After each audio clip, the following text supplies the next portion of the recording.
Hello. My partner and I are here to say that California needs to revoke the $15 an hour minimum wage increase as soon as possible to prevent further economic damage. Our 3 points are that the unemployment rate will be affected negatively, small businesses will be affected, and the inflation rate will continue to get worse. Now I ask you to keep this in mind throughout the entirety of this debate. According to the Employment Policies Institute, raising the minimum wage has actually never played a big role in fighting the battle on poverty. It has only ever hindered it. Raising the minimum wage by $5 will cause an unavoidable unemployment rate. Employers obviously will have trouble paying a lot of money to unskilled workers. That's inevitable. This is a big problem, especially to those individuals who don't plan on getting some sort of a college degree. They will resort to working minimum wage jobs and moving up the ladder from there. Some people may even insist on staying in these positions for as long as they can, and consequently, this option will cease to exist because of the eliminating of opportunities for people to slot into the workforce. Of course, this is due to a lack of positions available. Furthermore, with employers having to pay so much money to maintain a competent staff, there will be a lack of entry-level positions, which is problematic to the workforce in general. Even the people that are hoping to pay their way through school will face difficulties finding a job that will be so willing to work with their schedules. Honestly, who would want to pay some college kid $15 an hour and have them work for you with such limited availability? One alternative Professor Steve Kaplan at the University of Chicago suggested is to expand the Earned Income Tax Credit. This method allows employers to hire at will and for employees to earn a bit more than they are currently being paid. The IRS website itself says that the Earned Income Tax Credit, or EITC, is a benefit for working people with low to moderate income. This is meant to be used. However, maybe some added assistance, like Professor Kaplan suggests, is at least a minor repair to the current system, not to do something so drastic as, say, raise the minimum wage by $5. One other big fear with unemployment is the movement from real human employees to technology.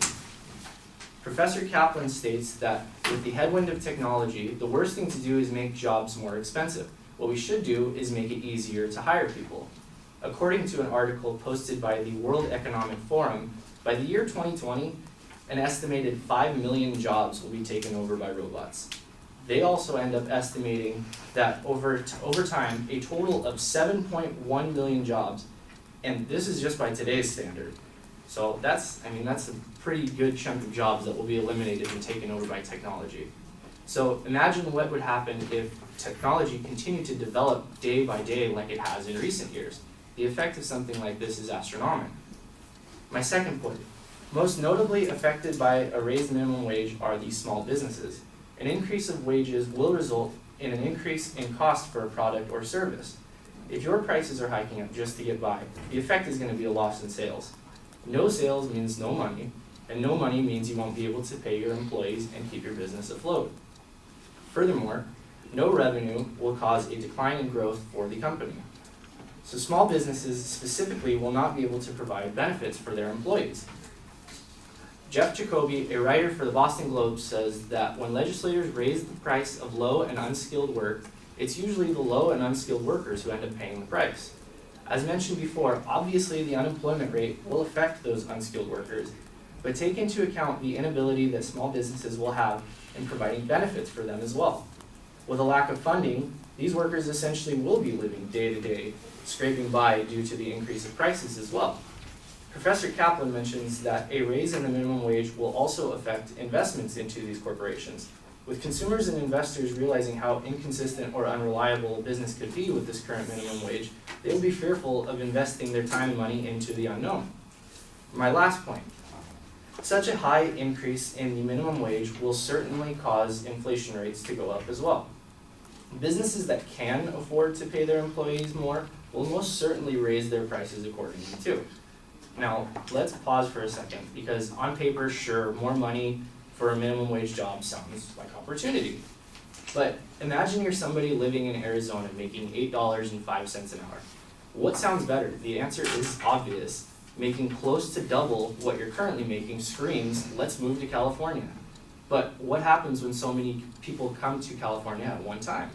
Basic principles of economics guarantee a hike in prices due to the high demand of goods that is attached with such a sudden influx of people relocating.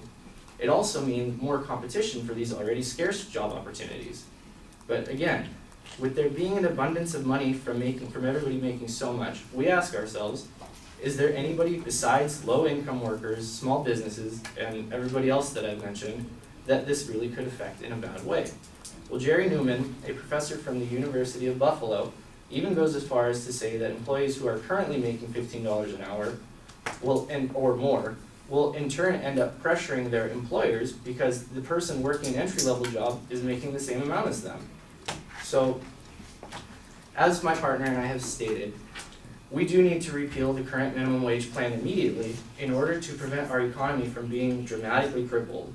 We need to take action to prevent the unemployment rate from skyrocketing due to a lack of available positions and money to pay these employees. We need to save the small business, and we also need to prevent the already poor inflation rate from becoming even more of a problem. My partner and I do not support such a dramatic increase in the minimum wage, if not for the reasons previously stated, then also because all of our opponents' claims are and will be based on ideal hypothetical situations. Thank you.